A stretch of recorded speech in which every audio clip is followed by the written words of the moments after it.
Power Parsha. It is great to see you all. Very excited that you're part of this Torah study session on this lovely Tuesday afternoon, July 14th.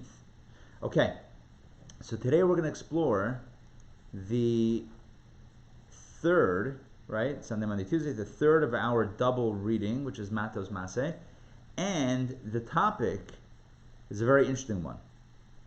The topic is a discussion, I would say a negotiation, regarding land in ancient Israel.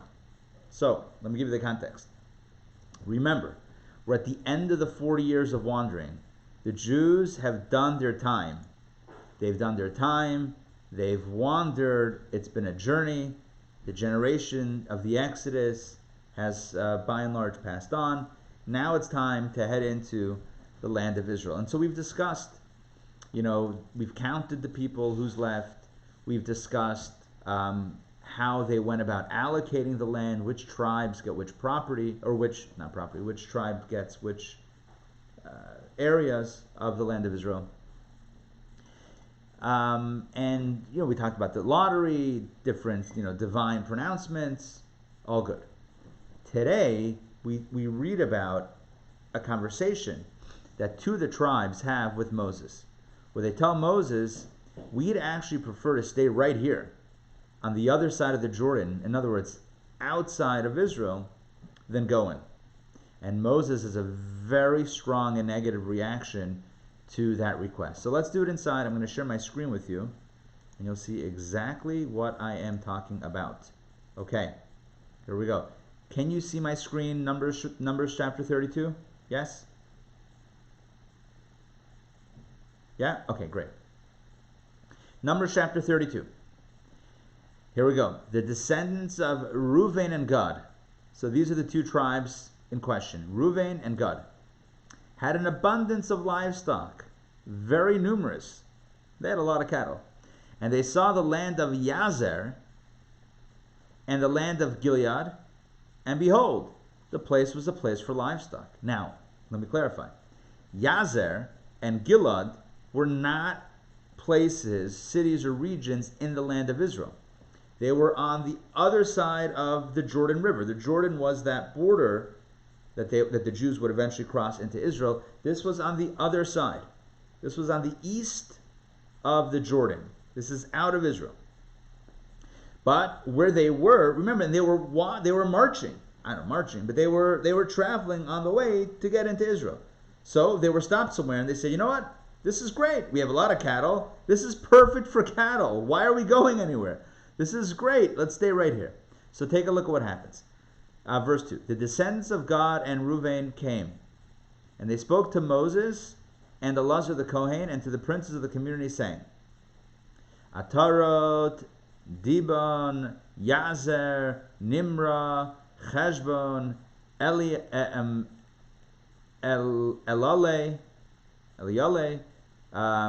Svam, Nevai, Baon, right? All of these places, the land that the Lord struck down before the congregation of Israel is a land for livestock, and your servants have livestock. In other words, this land, remember they battled Midian. Yesterday we read about the battle against Midian to take revenge for them causing the Jews to sin. Okay, well then they defeated Midian, and now there's all this land, and they said all of these cities are great. It's wonderful for the livestock. We have a lot of livestock. Listen to the request. They said to Moses, if it pleases you, let this land be given to your servants as a heritage. And look at this line. Do not take us across the Jordan. You know what that means? We don't want to go into Israel. Let's stay right here. The land is good. Sei gesund. We're done. Okay. Moses does not take kindly to this request. Before we continue inside, if you recall what happened 40 years prior, why were they destined to wander for 40 years? It's because 40 years prior, when the Jews were then about to go into Israel, they hesitated, right? There was a glitch. They hesitated. They said, you know what? We don't want to go in. Moses is now, it's now 40 years later. This time they're supposed to go in. And now, again, we have two tribes saying we don't want to go in. Moses is floored, and he cannot believe what he's hearing. Take a look. Verse 6. Thereupon Moses said to the descendants of Gad and Reuven, listen to this. Shall your brethren go to war while you stay here?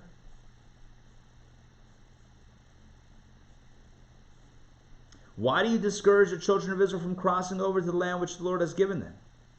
So, he says two things. Number one, is it fair that your brothers should go into battle and you're going to sit here calm? And if others are going to join you, right, and not go to war, in other words, is it fair that they should fight and you should relax with your animals and livestock? And if you say, well, let them relax with me, well, then you're discouraging the people from crossing over to the land, because they're going to say, these guys don't have to. These guys are not going to face the battle, the wars. They're living large over here, so maybe we should also. Moses is basically telling them, you're repeating the mistake of your parents 40 years prior, where it was about to be the time to go into Israel, and they said, no, excuses, we don't want to go in, we're afraid or whatever. You're doing the same thing. Verse 8, Moses continues. This is what your fathers did when I sent them from Kadesh Barnea to explore the land. It's what I'm telling you, right? This is what Moses is telling them. They went up to the valley of Eshcol and saw the land, and they discouraged the children of Israel from crossing into the land which the Lord has given them. And what happened as a result of that discouragement? This is the sin of the spies. The anger of the Lord flared on that day, and he swore, saying, none of the men from the age of 20 years and over who came out of Egypt will see the land that I swore to Abraham, to Isaac, and to Jacob, for they did not follow me wholeheartedly. So Moses is telling them, reminding them of history. 40 years ago, your parents did the same thing. They got cold feet. And they said, that's not a good idea. And then everyone, the spies, and then everybody went on board and said, we don't want to go either. And God got upset. And God decreed that no men from the age of 20 and up will go into this land. Except, verse 12, for Caleb, the son of Yefuneh, the Kenizzite, and Yeshua, Joshua, the son of Nun. For those were the two spies that remained kosher and believers, for they followed the Lord wholeheartedly.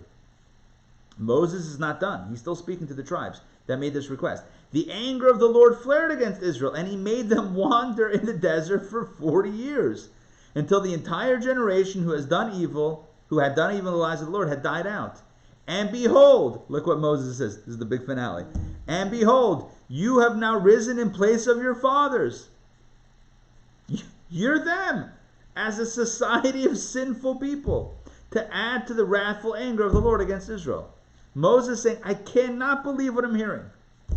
We got into this whole mess because of cold feet. And now again, you're going to tell me, oh no, we don't want to go in. We're fine here. The land is great. We have a lot of animals and a lot of grazing. Oh, this is really great. I saw it on Zillow. It's rated very high. I mean, what, are you crazy?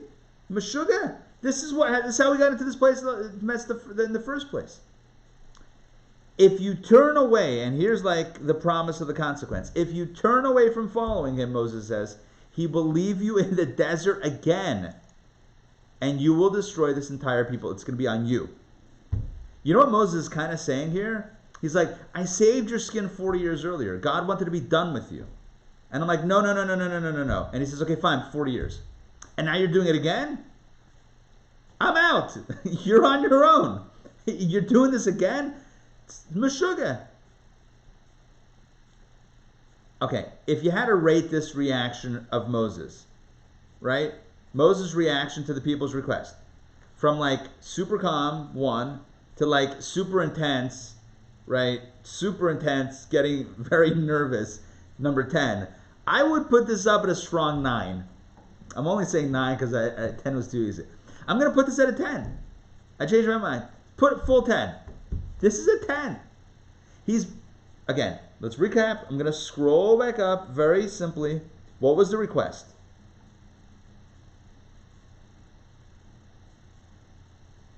Here we go. Verse 5. If it pleases you, let this land be given to your servants as a heritage. Do not take us across the Jordan. We don't want to go into Israel. We're good here. Moses explodes. What are you saying? Okay.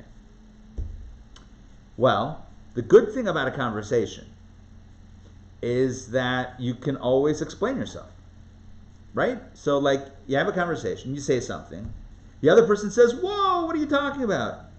If it's a healthy conversation, the first party can always say, oh, let me clarify my request, which is exactly what the tribes of Reuven and Gad do at this point of the conversation. Let me scroll back down to where we're up to.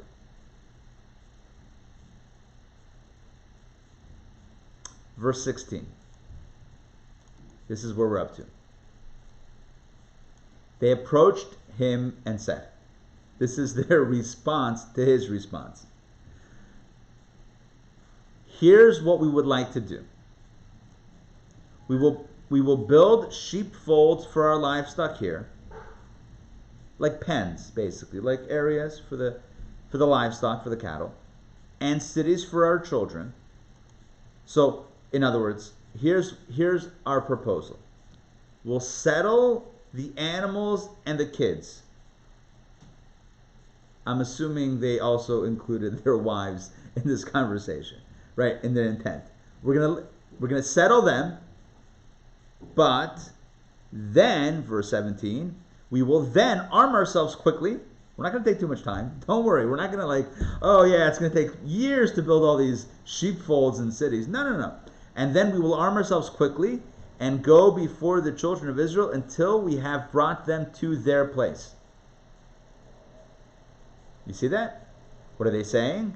We are going to arm up and we are going to go before the rest of our brothers. Front lines. We're not saying we're not going into Israel, or we're not going to fight the fights or the battles or the wars. No. We're going to settle the kids and the livestock. We're going to go into battle. We're going to go to the front lines. Our children will reside in the fortified cities on account of the inhabitants of the land. So we're going to keep our kids behind in safety, in fortified cities, because remember, if the menfolk, we'll just call them the menfolk, if the menfolk are at war, right? Who's watching the kidfolk? I mean, the moms, obviously, but you gotta make sure that everyone's protected. So they said, okay, we're going to make fortified cities. So don't worry about the kids. They're trying to cover all the bases. So we'll get the kids settled and the livestock. We'll quickly go to war. Don't worry about the kids. We'll have left them in fortified cities. And verse 18, we shall not return to our homes. Listen to this promise. We will not return to our homes until each of the children of Israel has taken possession of his inheritance. We will not come back home to these lands that we're asking to reside in until all of the other tribes are fully settled in the land of Israel, having fought all the fights and all the battles. We will not inherit with them on the other side of the Jordan beyond, because our inheritance has come to us on the east bank of the Jordan. I love this declaration. They're kind of summarizing their request as a statement. After we finish fighting, we'll come back home. Why?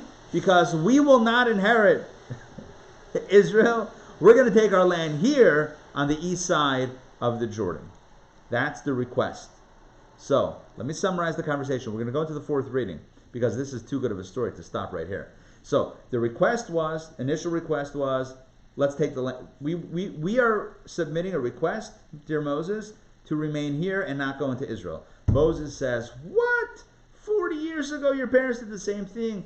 God was upset. 40 years of wandering. I saved your skins, and now you're pulling the same shtick. You're saying, we don't want to go into the land of Israel. We're fine here. Are you kidding me? It's going to be a disaster. They said, no, we're not doubting God's ability. That 40 years ago, the issue was not that. The issue was that they said that God can't let us go in, or they were afraid to go into the land of Israel. We're not afraid. In fact, we'll fight on the front lines. We believe in God. We believe in Israel. Not a problem. We happen to like the scenery. We happen to like the grazing lands. It happens to be a good place for us to settle. Settle the kids and the animals, or the animals and the kids. Go to the front lines. We'll come back. That is their revised or maybe clarified proposal. Let's see what Moses responds. Reading number 4. Here's a great tip. No. Okay. Thank you, Chabad Org, for the pop-up. Numbers chapter 32, verse 20. Here's Moses' response. You see, it's always good to have a conversation. You can always clarify and have a level-headed conversation. Even when things get intense, there's always a way to bring it back down. Take a deep breath and reset. So Moses says to them, if you do this thing, in other words, if you arm yourselves to battle before the Lord, and your armed forces crosses the Jordan before the Lord until he has driven out his enemies before him, and the land will be conquered before the Lord. So if you do what you're proposing, which is you soldier up and you go there in the front lines and you fight the good fight until Israel is settled, then afterwards, he's given them permission. Oh, sorry, spoiler alert. Afterwards, you may return.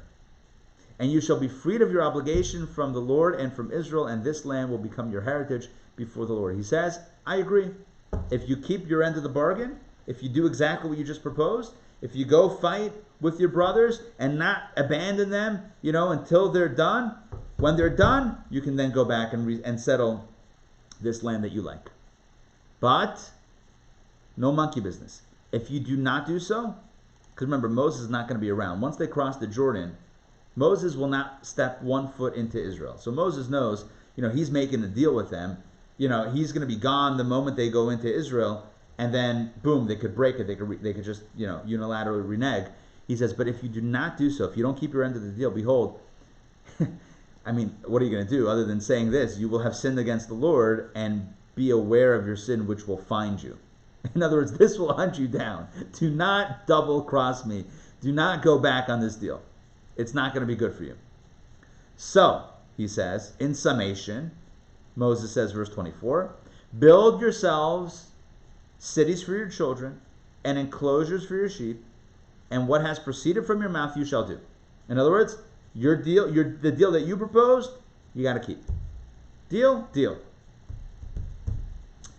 And verse 25, the descendants of Gad and Reuven spoke to Moses, saying, we agree, your servants will do as my master commands.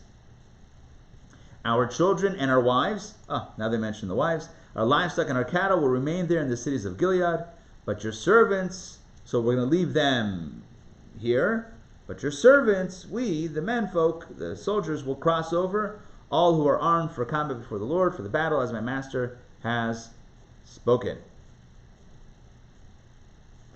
By the way, Moses, I love this.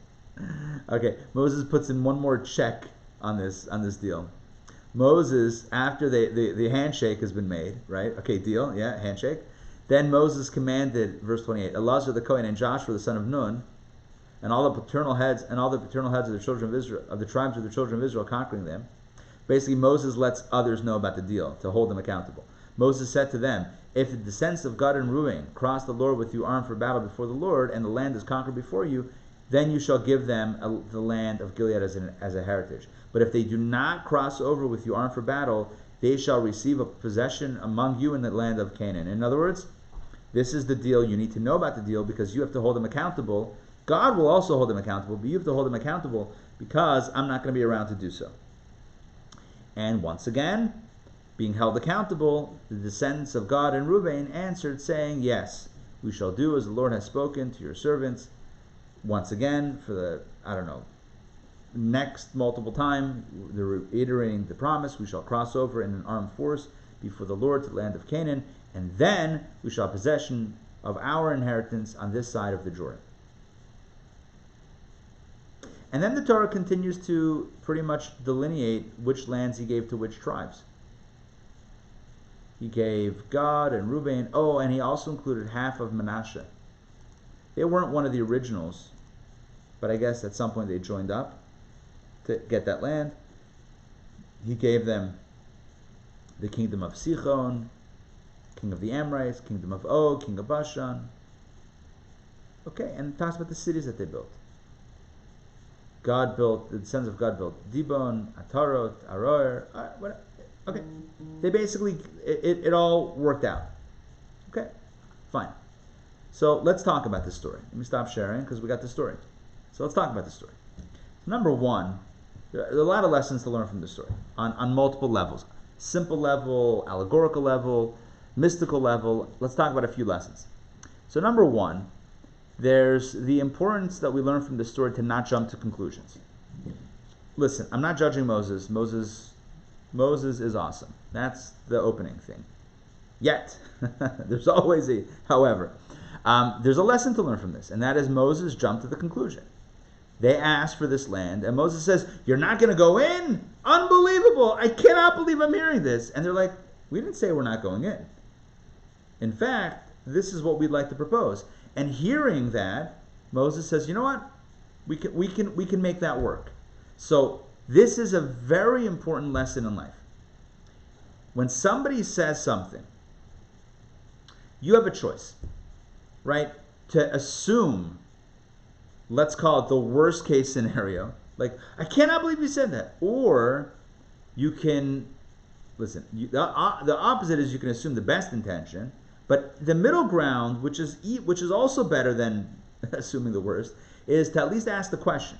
Before jumping to the conclusion and saying, "I cannot believe you're doing this," ask the question, "Can you clarify what your request is? Are you asking to not go in at all? Are you saying that you would go in to help fight, but then later on you're going to settle this land?" Specify your request. But it's a more level-headed approach, and that's an approach that seeks to understand rather than to accuse. I'm not seeking to accuse Moses. First of all, that would be highly hypocritical given what I'm trying to say right now. So let's assume the best. But one thing we can extract from this story, at least from a very basic human level, is the understanding or the need, the importance of clarifying. Before attacking, before accusing, always seek to clarify. You might be surprised when you find out. Turns out it was an innocent request. It might have been a positive request. You know what? I'll give you another lens to look at it. They were expanding Israel. There you go. Israel had its borders. They were saying, let's expand the borders. Great. Let's spread the holiness a little bit out. Wonderful. It's a good thing, ultimately. Moses' concern is that they're going to turn the entire nation away from entering Israel by creating fear and sowing, discord and all the things that the spies did 40 years prior. Well, all you need to do is ask, and they'll clarify. That's not our intention. We're going to make sure that doesn't happen. We're going to go fight with our brothers. Fear, lack of belief in God. Are you kidding me? We're right there in the front lines. We have all the faith in the world. We just want more land for Israel. It's good for the Jews. So what's wrong? So again, lesson number one is always clarify. Now, you could look at it differently. There's another way to look at it, and that is that the tribes meant to stay there. When Moses pushed back, they modified their request. We don't know. Commentators discuss this, right? The text itself, the Torah text itself, is not clear as to, is this what they really had in mind originally, or did they come to it once they realized that their original request was pushed back? Who knows? But this is another lesson, and that is, be open to negotiation, right? So you make a proposal, it gets rejected. Okay, so think of something that's going to work. This is a lesson in life. We always try to find shalom, peace. And peace is usually in the middle somewhere, right? So you come with one position, the other person comes with the other position. Okay, if every side digs their heels in and says, "Nope, I'm not going to budge. I think I'm right," you might be right, but you're not going to come to a solution. Shalom, peace, often involves compromise. Now, compromise is a dirty word, but compromise in this sense is kind of thinking about your interests more than your position. This is an important thing that I mentioned this recently in a class. I'm trying to remember which class. Whatever. This is something that we saw modeled by the Rabbi, for example. It's what's the interest? What's the larger goal? Don't get stuck in your position, because your position may actually work against your interest. I'll give you an example. Let's say, hey, it's movie. It's now 72 hours of movie watching. By the way, I started watching. I haven't watched. Okay, let me explain what I'm talking about. I'm going to give you an example about a movie. But if we're talking about movies, or we're about to talk about movies, let me talk about the movie that we're screening right now, The Rabbi Goes West. Started 10 a.m. This morning. The viewing window ends Friday at 10 a.m. Plenty of time to watch it. You can watch it almost, 60 times if you want. You can get you can be an expert in it. I started to watch it on my phone, which is fabulous, because you can watch on any device. Vimeo, just click it, iPad, iPhone, Android, computer, whatever, app. So, but getting back to the point, let's say it's movie night. You want to watch a movie with somebody, and you have you want to watch a certain movie, and they want to watch a certain movie, and you each dig your heels in, forget each. You dig your heels in. All right, if this turns into a fight, guess what? This is not going to be a fun evening. So because you're putting the position, in other words, the movie that you want, over the larger interest. The whole point was to have an enjoyable evening with that other person, and now you're just blowing it up. Why? Because of the movie? It doesn't make any sense. In other words, you're undermining the larger. What's the bigger picture? It's to spend quality time with the other person. Wonderful. Don't sabotage. So oftentimes we sabotage because we get so indignant. Like, oh, of course I'm right. I'm not going to give in. When the tribes might have said, no, we're right. We don't have to go in. No one can force us to go in. All right. But they said, again, according to the way of looking at it, that they modified their position when Moses pushed back. So they were smart. They said, look, what's the goal? What's the intention? Not the position. What's the intention? The intention is to ultimately live in this place. Great, we can do this in a way that satisfies everybody. We'll go in and fight, and when we're victorious because we believe in God and ability to perform miracles, we'll come back. So it's a win-win. Great. So yes, I compromised on my position, maybe. Again, according to some, they just clarified. But even if you say they modified their position, but they kept their interest. Their intention was satisfied. And that's great. Hope that makes sense. I want to give you one more explanation. This is the bomb. This is like the big one. Moses gets offended. They're asking for the land on the east side of the Jordan, and Moses gets very ruffled. According to a more mystical way of looking at it, a deeper way of looking at it, it's because he smelled something fishy. He realized that there's something off about this request. They weren't being upfront. The cattle, the livestock, this is good for the livestock? What? You don't think there's land that's good for the livestock in Israel? What kind of Matot-Maasei is this? You need this land because it's good grazing land? What are you talking about? Come into Israel, we'll get you good land. No. We found our land. Something's off. So he thought, because they were afraid, or they didn't believe in God. So that's why he jumped in. Truth is, he was right. According to a deeper explanation, he was right. There was something else up their sleeve. Another intention that they did not reveal. There was an agenda here. He thought it might have been fear or lack of belief. Well, it wasn't that, but it was something else. Are you ready? Turns out, this is the greatest love story ever told. Where was Moses going to be buried? You guessed it, on this side of the Jordan. These two tribes were so in love with Moses. They did not want him to be left behind. They did not want Moses to be buried alone on a mountaintop on the east side of the Jordan River, right? Without anybody around. So they said to Moses, what they were really saying is, Moses, we love you, we're not leaving you. We're not leaving you. You're going to pass away here, we're staying right around you. We're not going to move. We're going to create cities, we're going to create yeshivot, we're going to create shuls, we're going to create an infrastructure around you so that you're not buried in a wasteland, in a no man's land. That's what they wanted, but they knew that if they would tell Moses that, Moses would say, don't worry about me, go in. So they made up a story. The cattle, whatever it was, they came up with a bluff. They came up with a Matot-Maasei. They came up with a story. In truth, they absolutely intended this for Moses because of their love and care for him. They couldn't bear the thought. They couldn't sleep peacefully, knowing that Moses potentially would be left behind. So they said, we're going to take this land, we're going to settle it, we're going to build Jewish cities, and you won't be left behind, you won't be left alone. That was what they told, that was really driving their request. You know what the amazing thing is? Ultimately, Moses realized what was going on.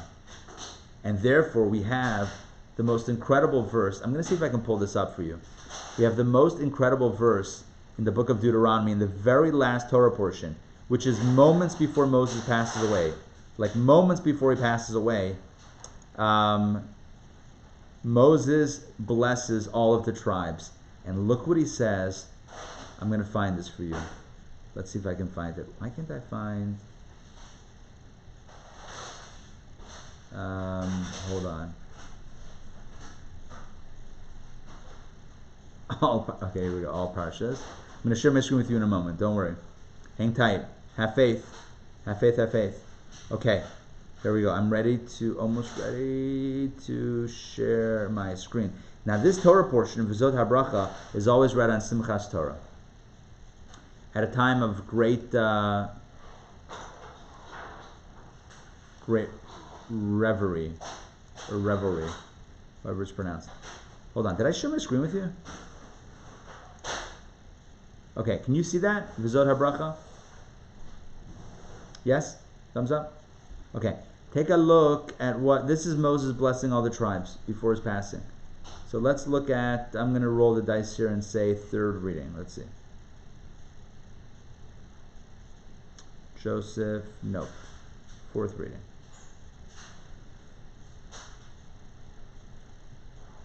Here we go. Here we go. Look what Moses says to God. Remember, it was Reuven and Gad. Those were the two tribes that requested. Right before he passes away, on his deathbed, or not, he wasn't on a bed, but right before he passes away, he speaks to each of the tribes. Look what he says to God. And of God he said, "Blessed is he who grants expanse to God. He dwells like a lion, tearing the arm of his prey together with the head." Okay, so God is mighty and fearsome. Okay, good. But look what he says here, verse 21. He saw the first portion for himself. In other words, the first portion of land. On the east side, he took that portion of land for himself. Why? Look what Moses says. Because there, the portion of the lawgiver is hidden. Who's the lawgiver? Who gave us the law? Moses. Right? Because there, why did God take the first portion for himself? Because there, the portion of the lawgiver is hidden. Moses' hidden burial place is in that place. And that's why God wanted that land. At the end of his life, Moses realized what had happened in this story. Moses realized why these two tribes were driven, motivated to ensure that they would get this land. It's because they knew that there the portion of the lawgiver would be hidden. The portion means the burial plot of the lawgiver Moses is hidden. Well, he would be interred there for all time. And they did not want to leave him behind. Because out of their love for their leader, they wanted to make sure he had good company. So, turns out, there are many ways to understand this story. Many ways. But I choose to understand this story as a love story between a people and their leader who choose not to leave him behind, even though they can move on to, no pun intended, greener pastures. Although they said this was the greener pasture, whatever. Although they can move on, and just enjoy Israel, they said, no, we're going to stay here. And we're not going to tell you why we're staying here, because you're going to say no. You're not going to let us. If we told you the truth, you'll say, no, you got to go. So we'll make up a story, and we'll take the heat. We don't mind if you get angry. We love you so much, we don't mind if you even get angry at us, because we're still dedicated, and we're still not going to go anywhere. This is one of the greatest love stories ever told, the love story of Reuven and Gad and Moses. That's the rest of the story. Glad to be able to share it with you. All right, thank you very much for joining us today for Daily Power Parsha. Hope you enjoyed it. Little Paul Harvey. I don't know exactly Paul Harvey, but hope you gained something from the story and found it meaningful. It was great, Ari. Thank you. My pleasure. My pleasure. My pleasure. Tonight, Life After Life, the topic is the resurrection. What is the notion, the Jewish notion of the resurrection of the dead? Why is it like a zombie film? Like, what exactly is going to happen? And why would it happen in the first place? What's the point? Join me tonight at 8 p.m. for a live discussion and class on the resurrection. Okay. And join the film. It's great. I watched the first 14 minutes. I am riveted. It's already getting controversial. I love it. The filmmakers, by the way, I read multiple interviews with them. So they came in super skeptical of Chabad. Like, like the whole deal. They come out a little bit different, but it's interesting because the film is very, it doesn't pull any punches. It has like folks in Montana, because this rabbi went to Montana, who are, these guys, missionaries, the Chabad, terrible. Like, all that stuff is right there.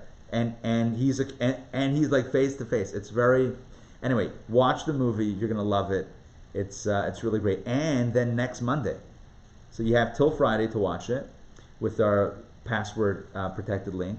And then on next Monday, the rabbi himself, who went west, Rabbi Brook, will be on with us live on Zoom to answer any questions about the film and give us an update on what he's doing in Montana. All right, so that's it. That's it for today. Thank you. Great to see you all. See you tonight, or tomorrow, or both. Have a great day. You too. Take care. Thank you. All right. Bye.